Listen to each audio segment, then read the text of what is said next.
Welcome back 2019 సార్వత్రిక ఎన్నికల నాటికి ఏపీలో రాజకీయ ముఖ చిత్రాలు మారుతున్నాయి, పార్టీలు మారుతున్నారు, నేతలందా. ఈ నేపథ్యంలోనే బీజేపీలో చేరికలు ఉండబోతున్నాయా, ఎలాంటి నేతలు రాబోతున్నారు? షేక్ బాజీ గారు, యూజువల్ గా అయితే ఎన్నికల నాటికి అటు సినీ రంగ ప్రముఖులు కావచ్చు, ఇటువైపు నుంచి ఇతర పార్టీల నుంచి వచ్చే నేతలు ఎక్కువగా ఉంటారు. ఒకవైపు రాజకీయ సమీకరణాలు, సోషల్ ఇంజనీరింగ్ ఇవన్నీ మారుతున్నటువంటి నేపథ్యంలో మీరు ఇంతసేపు చెప్తూ వచ్చారు 10% మేము రిజర్వేషన్ ఇచ్చాం కాబట్టే చంద్రబాబు నాయుడు 5% కాపు రిజర్వేషన్లకు కోటా ఇస్తున్నారని మీరు చెప్పినటువంటి నేపథ్యంలో యూజువల్ గా ఏపీలో పాగా వేయాలి అని బీజేపీ చూస్తోంది. అందుకు అనుగుణంగా మీ పార్టీలోకి వచ్చే నేతలు ఎవరున్నారు? మీరు ఎలాంటి స్ట్రాటజీని అనుసరించబోతున్నారు? ఇక్కడ భారతీయ జనతా పార్టీ దృక్పథం వేరు. దేశంలో ఉన్నటువంటి వెనకబడతనానికి గురవుతున్నటువంటి అనేక రకమైనటువంటి వర్గాలు ఏవైతే ఉన్నాయో వాటి యొక్క ఆర్థిక అభివృద్ధి కోసం, విద్యాభివృద్ధి కోసం చేస్తున్నటువంటి ఆలోచన ఏదైతే ఉందో దాని రూప ఫలితమే ఈ రోజున తీసుకున్నటువంటి ఎకనామికల్ వీకర్ సెక్షన్స్. ఇక్కడ మనం ఏమంటామంటే, ఏదైతే ఈ రోజున కాంగ్రెస్ పార్టీ వారు చెప్తున్నట్టుగా ఇందులో ఉన్నటువంటి లోపాలని చెప్పి చిన్న అంశం తీసుకొని చెప్తున్నారో, ఒక విషయం ముందుకెళ్లిన తర్వాత దాన్ని సరిదిద్దుకొని దానికి కావాల్సినటువంటి పరిస్థితులు మనం తయారు చేస్తే దాని చక్కటి పదార్థాన్ని ఆయా రాష్ట్రాలు పంపిస్తే ఆయా రాష్ట్రాల ముఖ్యమంత్రులు అక్కడ ఉన్నటువంటి సామాజిక అసమానతలు, ఇబ్బందులు, అగ్రవర్ణాల్లో ఇప్పుడు శ్రీనివాస్ గారు చెప్పినట్టు ఏదైతే మిగతా కులాలు ఈ రోజున అనేక రకాలైన సామాజిక సమూహాలు ఉన్నాయి ఆంధ్రప్రదేశ్ రాష్ట్రంలో, వెనకబడినటువంటి తరానికి ఎక్కువగా గురవుతున్న వారికి వాళ్లకు నిష్పత్తి ప్రకారం వాళ్ళకి ఇవ్వాల్సినటువంటి కేటగిరీ ఈ వాళ్ళు చెప్తున్నట్టుగానే ఏబీసీ అలాగా విభజించి ఇవ్వగలిగినట్టయితే ఏదైతే మంచి ఆలోచన జరిపారో ఆ మంచి ఆలోచనని తీసుకెళ్లిన వాళ్ళు అవుతాం. ఇవాళ రాజకీయంగా వారు చెప్పినట్టుగా social engineering, political engineering clear గా ఒక మాత్రం వాస్తవం. ఇవాళ ఎన్నికల్లో గెలిచినటువంటి అభ్యర్థులు ఎవరైతే ఉన్నారో ఎన్నికల తర్వాత వారు ఏ పార్టీలో ఉంటారనేది అర్థం కానిటువంటి స్థితి. ఎన్నికల ముందు ఓటర్ వేసినటువంటి ఓటు ఎన్నికల తర్వాత ఎమ్మెల్యేగా మళ్ళీ అతను మంత్రిగా కనపడేటువంటి పరిస్థితి అర్థం కాని స్థితి. ఈ రోజున పార్టీ ఫిరాయింపుల చట్టం గాని, పార్టీ ఫిరాయింపుల ప్రోత్సాహ చట్టం గాని పగడబందీగా లేనటువంటి దశలో దాని మీద మార్పులు రావాల్సినటువంటి అవసరం ఉంది. ప్రభుత్వాలు ఎన్నుకున్న తర్వాత, ఎన్నికలు జరిగిన తర్వాత వ్యక్తులు సమూహాలుగా మారి ఆఖరికి పార్టీలు గెలిపించినటువంటి పార్టీలు, ఓడిపోయిన పార్టీల్లో ఎవరు అర్థం కానిటువంటి స్థితి సామాన్య పౌరుడికి, ఓటేసినటువంటి నాదుడికి అర్థం కాని స్థితి వస్తే ఇవాళ రాజ్యాంగానికి అర్థం లేకున్నటువంటి పరిస్థితి ఏర్పడతా ఉంది. ఇవాళ కొత్త వాళ్ళు రావడం, పాత వాళ్ళు పోవడం అనేది అధికారంలో ఉండి కొత్త అధికారం వస్తుందని చెప్పని వాళ్ళు వెంటనే ఈ చొక్కా ఇప్పేసి పక్క గదిలోకి వెళ్లి వేరే చొక్కా వేసుకుని రావటం లేదు. అక్కడి నుంచి ఎమ్మెల్యే కాకుండా కూడా ప్రజా జీవితంలో ఉండి వాళ్ళ రాజకీయ అవసరాల కోసం, పదవుల కోసం, లేకపోతే వాళ్ళ పదవులు మాత్రం జరుగుతూ ఉంది. ఇవాళ అదన్నీ విషయాలు పక్కన పెడితే భారతీయ జనతా పార్టీ నిష్పక్షపాతంగా చేస్తున్నటువంటి అభివృద్ధి ఏదైతుందో దీన్ని చూసి ఈ రోజున పార్టీలోకి రావటం అనేది, చేరికలు అనేది జరిగేటువంటి సందర్భాలు ఉన్నాయి. ఇవాళ భారతీయ జనతా పార్టీ అనేక జిల్లాల్లో కూడా నిన్నగాక మొన్న ఏదైతే కడపలో జరిగిందో అక్కడ ఒక జస్టిస్ సిద్ధప్ప గారు గాని, పార్థ డెంటల్ సంబంధించినటువంటి వ్యాపారవేత్తలు గాని, ఏదైతే కొన్ని రంగాల్లో ఉన్నతులైనటువంటి వ్యక్తులు ఇవాళ భారతీయ జనతా పార్టీ యొక్క అభివృద్ధి చేస్తున్నటువంటి తీరును చూసి ఈ రోజున రాజకీయంగా రావడం జరుగుతుంది. అన్ని జిల్లాల్లో కూడా చేరికలు జరుగుతున్నామనండి. ఆ సామాజిక సమూహాలు ఇవాళ భారతీయ జనతా పార్టీ కేంద్రంలో వాల్మీకుల పట్ల కూడా వాళ్ళకి ఎస్టీ రిజర్వేషన్ ఇవ్వడం కోసం అనేది ఒక ఆలోచన జరిపి దాన్ని ప్రధానమంత్రి గారు చెప్పడం జరిగింది. ఇవాళ వాల్మీకులు ఎక్కడైతే వెనకబడి ఉన్నారో వారికి కూడా న్యాయం చేయడం కోసం ఈ రోజున కేంద్రం ఒక తీరుని ఆలోచించి దాన్ని నిర్ణయాత్మకంగా దాని చర్యలు కూడా తీసుకోవడం జరుగుతుంది. ఇక్కడ మనం ఏం కోరుకుంటున్నాం అంటే సబ్కా సాత్ సబ్కా వికాస్, దేశం అభివృద్ధి చెందాలా, దేశంలో అట్టడుగు స్థాయి ఉన్నటువంటి వ్యక్తులు కూడా అభివృద్ధి చెందాలా, ఎక్కడ కూడా అసమానతలు రాకూడదు. ఇది రాజకీయ ఉద్దేశాలు కాకుండా దేశ అభివృద్ధిలోనే కీలకమైన విషయాలు కావాలనేటువంటి ఆలోచన ఈ రోజు నరేంద్ర మోడీ గారు జరుగుతున్న సందర్భంలో గతంలో మనం అనేక రకమైనటువంటి బిల్లుల సవరణ కోసం వెళ్లి ఆఖరి కనుమరుగైనటువంటి పరిస్థితి. మహిళా బిల్లు గాని, లేకపోతే నిన్న మొన్న జరిగినటువంటి త్రిపుల్ తలాక్ బిల్లు కేంద్రం సొరవ తీసుకోపోయినట్లయితే దాని పరిస్థితి గాని, లోక్పాల్ బిల్లు గాని అనేక బిల్లులు ఈ కాంగ్రెస్ పార్టీలోంచి పుట్టుకొచ్చినవి. ఎక్కడైపోయినాయో, ఏ మూల చెన్నాయో, ఏ గంపలో కాగితాలు గెలిపోయినాయో, ఏ చిరిగిపోయి స్పీకర్ మోహాన ఇసటానికి పనికొచ్చినాయి అనేది మనందరికీ తెలిసినటువంటి విషయమే. ఇవాళ ఏదైతే మంచి నిర్ణయం తీసుకున్నారో ఆ నిర్ణయాన్ని స్వాగతించాలా. ఇక్కడ ఎక్కువ మెజారిటీ సభ్యులు నష్టపోతున్న స్థితిలో వీళ్ళకి న్యాయం చేయాల్సిన అవసరం ఉంది. రాజకీయ అవసరాల కోసం వచ్చేటువంటి ఆయారాం గయారాములు ఎవరైతే ఉన్నారో వాళ్ళు ఎన్నికలు జరిగే నాటికి సర్దుబాట్లు జరుగుతూ ఉంటారు. వాళ్ళ ప్రజలు కూడా అలాగే వస్తారు. ఇవాళ ఇద్దరు ముగ్గురు మారినటువంటి సందర్భంలో వాళ్ళ సామాజిక సమూహాలు ఏవైతే ఉన్నాయో బహిరంగంగా వ్యతిరేకిస్తున్నటువంటి పరిస్థితులు కానీ ఇవాళ అనుకుంటా ఉన్నాం మనం. నిన్న టీడీపీ గెలిచిన వ్యక్తి ఇవాళ వైఎస్ఆర్సీపీకి వెళ్ళినప్పుడు మంత్రి ఆదినారాయణ గారి యొక్క స్టేట్మెంట్ వస్తా ఉంది. నిన్న గంజావరంలాగా, నిన్న పోలవరంలా కనపడింది, ఇవాళ గంజావరంలా కనపడుతున్నారు. కనపడతా ఉంటుంది. ఎందుకంటే ఆ జిల్లాలో గెలిచినటువంటి వైఎస్ఆర్సీపీ ఎమ్మెల్యేలందరినీ కూడా ఏ కండవాలు కప్పుకున్నారో వాళ్ళు కూడా అదే వనాల్లో కనపడేటువంటి పరిస్థితి. ఇక్కడ ఎవ్వరూ అతిథులు కాకుండా ఉన్నటువంటి స్థితిలో అభివృద్ధి లక్ష్యంగా పోతున్నటువంటి భారతీయ జనతా పార్టీ పట్ల ఆకర్షణలో చేరుతున్న వ్యక్తులకి భారతీయ జనతా పార్టీ ఈ రోజున స్వాగతం పలుకుతూ వారిని హక్కును చేర్చుకునే ప్రయత్నాలు ఈ రోజు ఆంధ్రప్రదేశ్ రాష్ట్రంలో జరుగుతూ ఉన్నాయి. ఎస్, రామకృష్ణ గారు భారతీయ జనతా పార్టీలో చేరడానికి కూడా ఎదురు చూస్తున్నారని చెప్తున్నటువంటి నేపథ్యంలో ఆల్రెడీ కాపు రిజర్వేషన్ కి సంబంధించి ఒక స్ట్రాటజీ, ఒక అనౌన్స్మెంట్ అనేది టీడీపీ వైపు నుంచి వచ్చింది. మరి కాంగ్రెస్ పార్టీ తరఫున ఎలా ఉండబోతుంది, ఎలాంటి స్ట్రాటజీ ఉండబోతుంది? 0 నుంచి పెరగాలి అంటే ఏం చేయాలని మీరు భావిస్తున్నారు? ఇప్పుడు ఆయారాం గయారాం ఇవన్నీ పక్కన పెడితే మేడం, రాష్ట్రంలో ఉన్న రాజకీయ పార్టీలు మొత్తం ఇవాళ ఏం కోరుకుంటున్నాయి అంటే ప్రత్యేక హోదా కోరుతున్నాయి, విభజన చట్టంలోని హామీలు కోరుతున్నాయి. అవన్నీ ఎవరు ఇస్తానంటున్నారంటే కాంగ్రెస్ పార్టీ ఇస్తాను అని చెప్తుంది. రాహుల్ గాంధీ గారు నేను ప్రధాని అయ్యాక నేను అమలు చేస్తాను అని చెప్తున్నారు. ఇప్పుడు ఈ ఆయారాములు గయారాములు వీళ్ళందరూ రాజకీయ స్వార్థం, రాజకీయ లబ్ధి కోసం కాకపోతే రాష్ట్రం పట్ల నిజంగా కనుక వీళ్ళకి ప్రేమ ఉంటే వీళ్ళందరూ ఇప్పుడు బలోపేతం చేయాల్సింది కాంగ్రెస్ పార్టీని. అవునా కదా? కాంగ్రెస్ పార్టీ దగ్గరకు వచ్చి ఇస్తాను, రాష్ట్రాభివృద్ధికి మేము ముందుంటాం, మీకు చెయ్యంది ఇస్తాం అన్నప్పుడు వీళ్ళు ఎక్కడికి రావాలి? కాంగ్రెస్ పార్టీకి రావాలి. లేదు కాంగ్రెస్ పార్టీ దగ్గరకు ఎందుకని వాళ్ళలో ఆ నమ్మకం ఎందుకు కలగలేకపోతుందని మీరు భావిస్తున్నారు? నిజంగా మీ దగ్గరికి రాకుండా ఎందుకని ఇతర పార్టీల వైపు వెళ్తున్నారు? ఇప్పటిదాకా కాంగ్రెస్ పార్టీలో చేరినటువంటి లీడర్స్ ఎందుకు లేరు? అంటే వాళ్ళలో ఉన్న ఒక బలహీనమైన మనస్తత్వం, అక్కడికి వెళ్తే మనం గెలవలేమేమో అని. ఎందుకంటే వాళ్లే అప్పుడు 2014లో కాంగ్రెస్ పార్టీ పైన కాంగ్రెస్ పార్టీ నాయకులుగా ఉంటూ కూడా కాంగ్రెస్ పార్టీ పైన లేనిపోయిన అబండాలేసి అన్యాయం చేసిందని చెప్పి ఇతర పార్టీలోకి వెళ్ళిన ఈ నాయకులు ఇవాళ మళ్ళీ వాళ్ళందరూ కోరుతున్నారు, కాంగ్రెస్ పార్టీ మనకు మంచి బిల్లు చేసి పెట్టింది, మనం సాధించుకోలేకపోయాం, బీజేపీ ఏమీ మనకి ఇవ్వలేదు, రాష్ట్రానికి అన్యాయం చేసింది, కాంగ్రెస్ పార్టీ అయితేనే ఇవన్నీ ఇస్తుందని ఇవాళ అదే నాయకులు మాట్లాడుతున్నారు. మీరు చూసుకుంటే ఆ తిరుగుతున్న నాయకులు మొత్తం కూడా ఎవరంటే సీనియర్ కాంగ్రెస్ నాయకులు. ఒక క్లియర్గా తెలుగుదేశంలో పుట్టి తెలుగుదేశంలో ఎదిగిన నాయకులు కాదు, లేదా ఇంకొక కమ్యూనిస్టుల్లో పుట్టి కమ్యూనిస్టులు ఎదిగి అంటే వాళ్ళ ఆ పార్టీ భావంతో ఉన్న నాయకులు కాదు. వీళ్ళందరూ కూడా తిరుగుతున్న నాయకులు మొత్తం ఎవరంటే కాంగ్రెస్ పార్టీని చంపేసి బలహీనమైన మనస్తత్వం కలిగిన కాంగ్రెస్ నాయకులు ఇప్పుడు ఇల్లు తిరుగుతున్నారు. ఇప్పుడు వ్యక్తి బలహీన పడ్డ తర్వాత అధిష్టానం ఏమని చెప్తుంది? అధిష్టానం కంట్రోల్ చేయడం అంటే కొరడతో కొట్టాలి, లేకపోతే ఈడీలనో సిబిఐలనో లేకపోతే ఇలాంటి వాటిని పెట్టి బెదిరించాలి. అది కాంగ్రెస్ పార్టీకి చేత కాదు. డెమోక్రటిక్ గా వెళ్లే పద్ధతి కాంగ్రెస్ పార్టీది. సో వాళ్ళ ఇష్టానికి వాళ్ళని అలమంటున్నాం. కానీ ఇప్పుడు నేను చెప్తున్నా, వెళ్లే వాళ్ళందరూ మీరు ప్రజలకు ఖచ్చితంగా సమాధానం చెప్పి తీరాలి. కాంగ్రెస్ పార్టీ రాష్ట్రానికి లబ్ధి చేకూరుస్తుందని మీరు అందరూ మాట్లాడుతున్నప్పుడు, ప్రాంతీయ పార్టీలో ఉన్న అందరు రాజకీయ నాయకులు మాట్లాడుతున్నప్పుడు మీరు కాంగ్రెస్ పార్టీ వైపు కాకుండా ఇంకా ఎందుకు మీరు ఈ పిచ్చి పిచ్చి రాజకీయాలు చేస్తున్నారు అనేది ఖచ్చితంగా ప్రజలకు సమాధానం చెప్పి తీరాలి ఈ పార్టీ మారే రాజకీయ నాయకులు ఎవరైనా కానీ.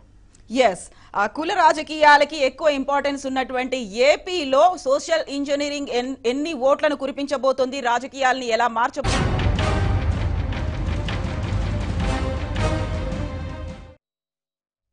Welcome back. అనురాధ గారు మనతో జాయిన్ అయ్యారు. అనురాధ గారు, కేంద్రం ప్రవేశపెట్టినటువంటి ఈడబ్ల్యూఎస్ 10% కోట అది మా వల్ల మాత్రమే వచ్చింది, అందువల్లే కాపులకు 5% రిజర్వేషన్ టీడీపీ గవర్నమెంట్ ఇవ్వగలుగుతోంది అని షేక్ బాజీ గారు చెప్తున్నారు. దాన్ని మీరు ఎలా చూస్తారు?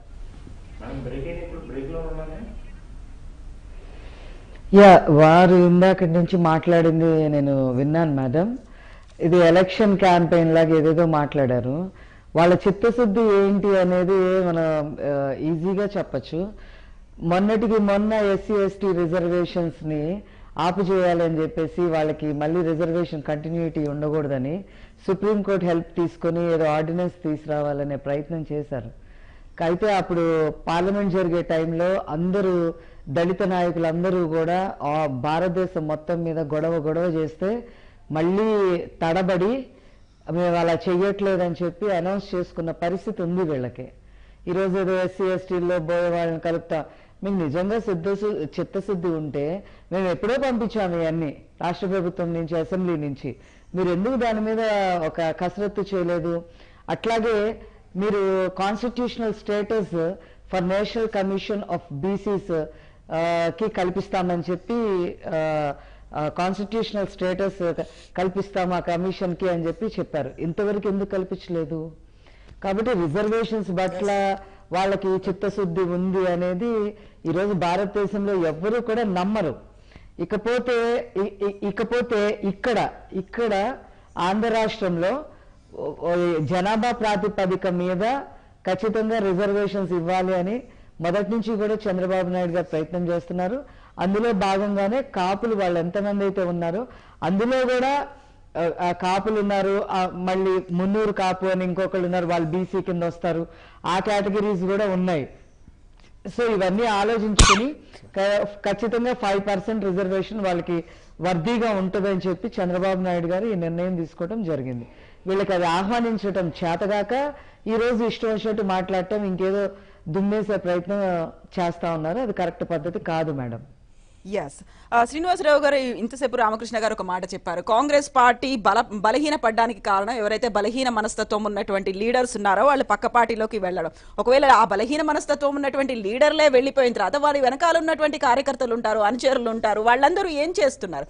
ఇప్పుడు జరుగుతున్నటువంటి ఈ చేరికల్ని కూడా చూసినటువంటి నేపథ్యంలో కేవలం లీడర్స్ మాత్రమే వెళ్తున్నారని భావించవచ్చా, లేకపోతే లీడర్ల వెనకాల ఉన్నటువంటి అనుచరులు వాళ్ళు క్యాడర్ అనేది ఉంటుంది, దాన్ని ఎలా చూడాలంటారు? కవిత గారు, ఆవు చేలో మేస్తే దూడ గట్టును మేస్తుందా? పైన నాయకులే అందరూ తలా దారి చూసుకుంటే కింద వాళ్ళందరూ ఎవరి దారి వాళ్ళు చూసుకున్నారు. అక్కడ అదే జరిగింది. ఇవాళ మళ్ళీ దాన్ని రివైవ్ చేయాలని వీళ్ళు ప్రయత్నం చేస్తున్నారు. దానికి కాదంటల్లా. దానికి ఏం చెబుతున్నారంటే ప్రత్యేక హోదా సాధిస్తాం మేము, కాబట్టి మీరంతా మళ్ళీ మా చుట్టూ ర్యాలీ రౌండ్ అయితే మళ్ళీ మా చేతుల్ని మీరు స్ట్రెంగ్తన్ చేస్తే మళ్ళీ మీకు ప్రత్యేక హోదా ఇస్తాం అని చెబుతున్నారు. అది వాళ్ళ ఎవరి రాజకీయం వాళ్ళు చేస్తారు. రేపు పొద్దున ప్రజల దగ్గర పోయినప్పుడు ఏదో ఒక ఆశ పెట్టారు కదా, చేస్తారు. అది కాంగ్రెస్ వాళ్ళు చూసుకోవాల్సినటువంటి వ్యవహారం.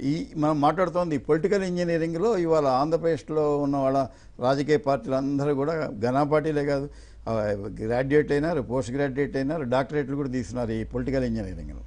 మామూలుగా చేయలేదు అది. కాబట్టి ఇవాళ మనం మాట్లాడుకుంటుంది ఏంటంటే దీనికి అందరూ కలిసి ఒక అడ్డుకట్ట వేస్తారా వెయ్యరా, వచ్చినప్పుడు బాగానే ఉందనుకున్నారా, పోయినప్పుడు తిట్టిపోతాం ఇవంగా అని చెబుతున్నారు కదా, పోతూ 4 మాటలని పోతారు, వస్తూ సగృహ ప్రవేశం అంటారు. ఇది ఎన్నాళ్ళ బట్టో చూస్తూనే ఉన్నాం మనం అందరం. ఇది పొలిటికల్ పార్టీలో కొంత బాగానే ఉంటుంది, అధికారం ఉన్న పార్టీకి బాగానే ఉంది, నలుగురు వచ్చి మా దగ్గర కలుస్తున్నారు, మా అభివృద్ధిని చూసి చేరుతున్నారు అంటారు. రేపు పోయేటప్పుడు కూడా శని సింగాపూర్లోట కిటికీలు తలుపులు ఉండవటండి, దొంగలు పడరని చెప్పి అన్ని తీసి పెడతారట. ఇవాళ అట్నే ఉంది రాజకీయ పార్టీలో పడితే. వీళ్ళ కిటికీలు తలుపులు ఎవడిగోడు నేను చేరాను అంటున్నాడు, ఎవడిగోడు వాడు పోయినాను అంటున్నాడు. అసలు ఇదేంటండి? ఒకప్పుడు నాకు బాగా తెలుసు, చంద్రబాబు నాయుడు గారిని కాంగ్రెస్ నుంచి తెలుగుదేశం పార్టీలో చేర్చుకోవడానికి కోసం నెలల తరబడి డిస్కషన్లు జరిగినాయి. దాన్ని పాలిటీ బ్యూరోలో పెట్టారు, చర్చించారు. అంత పక్క పద్ధతి ఉండేదండి. ఇవాళ ఆ పద్ధతి ఎక్కడ కనపడుతుందండి? ఇవాళ చూడండి 2 రోజుల నుంచి. లేకపోతేనేమో ఆ పార్టీలోకి పోతున్నట్టు ఒక రోజు స్క్రోలింగు, వెళుతున్నాడేమో స్క్రోలింగు, కాదు నేను పోను నా శవం గుడ్డగప్పాలన్నాడు ఇంకో రోజు స్క్రోలింగు, 3వ రోజు అదేదో కండువా కప్పుకున్నాడు ఇంకో స్క్రోలింగు. అసలు ఈ స్టేట్మెంట్లన్నీ ఎందుకు, ఇంత బిల్డప్ ఎందుకు? ఈ పార్టీలు మారటానికి ఇది ఏమన్నా మంచి పని చేస్తుంటే చేసిన అందం చందం. ఓ పార్టీ మారటం అంటే దాదాపు ఏం చెప్పాలంటే దానికి పదం నాకు దొరకట్లేదు. ఒక పార్టీని, ఒక ఎజెండాని, ఒక నాయకుడిని నమ్ముకున్న వాళ్ళు చివరిదాకా ఉండగలగాలి. అది లోపిస్తుంది. నేను చెప్పేది అది. మీకు ఇంకాక చెప్పింది మేఘాలయ ఉదంతం ఎట్లొచ్చింది తెలుసా అండి? 1972లో మొట్టమొదటిసారి ఆ రాష్ట్రాన్ని ఏర్పాటు చేస్తే ఇలా ఇటు నుంచి ఇటు దూకుతుంటే దాదాపు 24 గవర్నమెంట్లు 40 ఏళ్లలో కూలిపోతాయి. అంటే 100 ఏళ్లు పరిపాలించిన ప్రభుత్వాలని 40 ఏళ్లలో పడిపోయినాయి. అప్పుడు యునైటెడ్ డెమోక్రాటిక్ పార్టీ అని ఒకటి ఏం చేశారంటే, మా పార్టీలో చేరిన వాడు 5 ఏళ్ల దాకా పార్టీ మారడానికి బాండ్లు రాయించుకున్నారు. వీళ్ళకి బాండ్లు ఏదంటారు చూసారా, దొంగవాడికి మడిబట్టలాడడం అని ఈ బాండ్లు రాసిస్తారు. మళ్ళీ మర్నాడు ఏముంటుంది దీంట్లో? అదే అయింది అక్కడ. ఆ బాండ్లు తీసుకున్నారు, మళ్ళీ మారారు పార్టీ, మళ్ళీ గవర్నమెంట్ పడిపోయింది. కాబట్టి ఇది కాదు, ఒక నైతికత అనేది మీరు సృష్టించగలగాలి. ఒక మంచి నాయకత్వం పటిమ ఎలా ఉండాలంటే కమ్ వాట్ మేము 5 ఏళ్ళు ఆగుతాం. కానీ ఇప్పుడు వెనక ఉండేదండి. వెనకటి రోజుల్లో ఎవరు ఈ పార్టీలు, మరి నేను 40 ఏళ్ల క్రితం నేను అసెంబ్లీలో చేరినప్పుడు ప్రతిపక్షాల వాళ్ళు ఎవరు పాలకపక్షంలో పోలా, ఎవరు పోలేదు. సాధించుకున్నారు, కూర్చోబెట్టి నిలదీసేవాళ్ళు, మాకెందుకు చేయరని చెప్పి డబాయించేవాళ్ళు. ఇవాళ అట్లా అంటల్లా పాలకపక్షంలో ఉంటే పనులు అయితే అని ఒక భ్రమ కల్పించి దాంట్లోకి పోతున్నారు. ఇది తప్పు. అది వాళ్ళు మా రైటు, మేము ప్రజాప్రతినిధులు అని చెప్పి సాధించుకోగలిగిన ధీమా ఉండాలి. అది క్రమక్రమంగా తగ్గుతోంది, క్రమంగా అది వేగంగా తగ్గుతోంది. కనీసం ఈ 2019లో జరిగే ఎలక్షన్ తర్వాతైనా ఒక సుస్థిరమైనటువంటి పరిపాలన, ఇట్నుంచి అటు కప్పలితే వాళ్ళ ప్రజాప్రతినిధులు, గౌరవనీయులైన ప్రజాప్రతినిధులు వాళ్ళకి పెడతారండి. ముందు పదం గౌరవనీయులైన ప్రజాప్రతినిధులని వాళ్ళకు చిన్న ఇది ఉంటుంది. కాబట్టి ఆ గౌరవం దక్కించుకోవాలంటే ఇలాంటి పనులు చేయకూడదు అసలు యాక్చువల్గా చెప్పాలంటే. పదే పదే మారటం అవసరం, పార్టీలు మారాల్సిన అవసరం ఏంటండి? ఇంకొక 5 ఏళ్ళు ఆగొచ్చు, వెయిట్ చేయొచ్చు, మీ సిద్ధాంతాలు జనంలో తీసుకెళ్ళొచ్చు, వాళ్ళు నచ్చితే మళ్ళీ మిమ్మల్ని మీ మెడలో వాళ్ళే వేస్తారు హారాలు, లేకపోతే ఇంకో 5 ఏళ్ళు బయట ఉంటారు, ఏమైంది, కొంపలు మునిగేదేముంది? అట్లా ఆలోచించాలి కానీ ఈ పూట గడిస్తే చాలు అనే తత్వం నుంచి వీళ్ళు బయటికి రావాలి. ఎస్. సో అనురాధ గారు, ఇప్పుడు వంగవీటి రాధాతో పాటుగా అనుచరులు అందరూ వస్తున్నారు. ఈ నేపథ్యంలోనే కాపు నేతల నుంచి, కాపు సామాజిక వర్గం నుంచి ఒక అప్రిషియేషన్ అయితే లభిస్తుంది. అయితే ఉన్నటువంటి ఇతర ఈబీఎస్ లో ఉన్నటువంటి అగ్రవర్ణాల్లో లేకపోతే వెనకబడిన వాళ్ళ దగ్గర నుంచి ఒక అసంతృప్తి ఉంది. దీన్ని ట్యాకిల్ చేయడానికి ఎలాంటి స్ట్రాటజీతో మీరు ముందుకు రాబోతున్నారు? మేడం, అసలు ఏ అసంతృప్తి కూడా లేదు. అన్ని బలహీన వర్గాలకు కానీ అట్లాగే అదర్ ఓసీ క్యాస్ట్ కానీ అందరికీ కూడా సమానంగానే చూడటం జరుగుతుంది. అందుకనే ఆ సోషల్ ఇంజనీరింగ్ కాన్సెప్ట్లో అందరికీ సమన్యాయం జరుగుతుంది, చంద్రబాబు నాయుడు గారు అది చేయగలరు అనే ఉద్దేశంతోనే ఈరోజు వంగవీటి రాధా గారు లాంటి వాళ్ళు కూడా ఈ పార్టీలోకి రావడానికి ఒక ముఖ్య కారణం అని చెప్పి ఈ సందర్భంగా నేను మనవి చేస్తున్నాను. తర్వాత ఇందాక ఎనలిస్ట్ గారు చాలా మాటలు చెప్పారు. వాటిని నేను అదేంటి తప్పు పట్టను కానీ వారు చెప్పిన దానిలో. బట్ ఇది మాట్లాడే ముందు ఇంకోటి కూడా మాట్లాడుకోవాలి. ప్రజల కోసం కాకుండా ఇతరితర విషయాల మీద ఎవరైతే జైలుకు వెళ్తారో వాళ్ళకు కూడా రాజకీయ జీవితం ఉండకూడదు, అది కూడా మాట్లాడాలి. ఒక ప్రతిపక్ష నాయకుడు 12 ఛార్జ్ షీట్లు వేసుకొని 12 ఛార్జ్ షీట్లు పెట్టుకొని 16 నెలలు జైల్లో ఉండి అతనేంటో అతను ప్రూవ్ చేసుకోలేని పరిస్థితి. ఆల్రెడీ 43,000 కోట్లు జప్తు చేశారు. అలాంటి వాళ్ళని ఇక్కడ ప్రతిపక్షంగా ఉన్నప్పుడు ఒక అన్సర్టనిటీ వస్తుంది. ఆ అన్సర్టనిటీలో ఏంటంటే అతను ఎప్పుడు జైలుకి వెళ్తారో తెలీదు, పైగా అతని ఆలోచన విధానం వేరు. అది అతను ఏది కూడా ప్రయత్నం చేస్తానని చెప్పరు. రైతు రుణమాఫీ అసలు నాకు కుదరదు అంటారు, కాపు రిజర్వేషన్ నా వల్ల కాదు అని అంటారు. అసలు సమస్య వినే ప్రయత్నం కానీ సమస్య పరిష్కారానికి ఏం చేద్దామనే ఆలోచన విధానం లేని ప్రతిపక్ష నాయకులు ఉన్నప్పుడు, అసెంబ్లీకి కూడా రాని నాయకులు ఉన్నప్పుడు సిట్యుయేషన్ ఇలాగే ఉంటుంది. అట్లాగే వాళ్ళని నమ్ముకున్న వాళ్ళకి ఏది దారి చూపించకుండా నేను విన్నాను. అంటే నేనేదో టీడీపీ కాబట్టి ఆరోపణ చేయటం అని కాదు, నేను విన్నాను. ఎవరైతే 10 కోట్లు తీసుకొస్తారో వాళ్ళకి ఎమ్మెల్యే సీటు, ఎవరైతే 20 కోట్ల పైన తీసుకొస్తారో వాళ్ళకి ఎంపీ సీటు, అలా అయితేనే రండి అని మాట్లాడతా అందుకే మనం పరిగణలో తీసుకోవాలని చెప్పి ఈ సందర్భంగా మనం స్ట్రాటజీస్ ఉన్నాయి, స్టాటిస్టిక్స్ ఉన్నాయి, ఎవరి లెక్కలు వాళ్ళకు ఉన్నాయి. అయితే ఓటర్లు ఏం చేయబోతున్నారు, ఎవరి వైపు ఉంటారు, వీటన్నిటికీ సంబంధించి పార్టీల నుంచి కండువాలైతే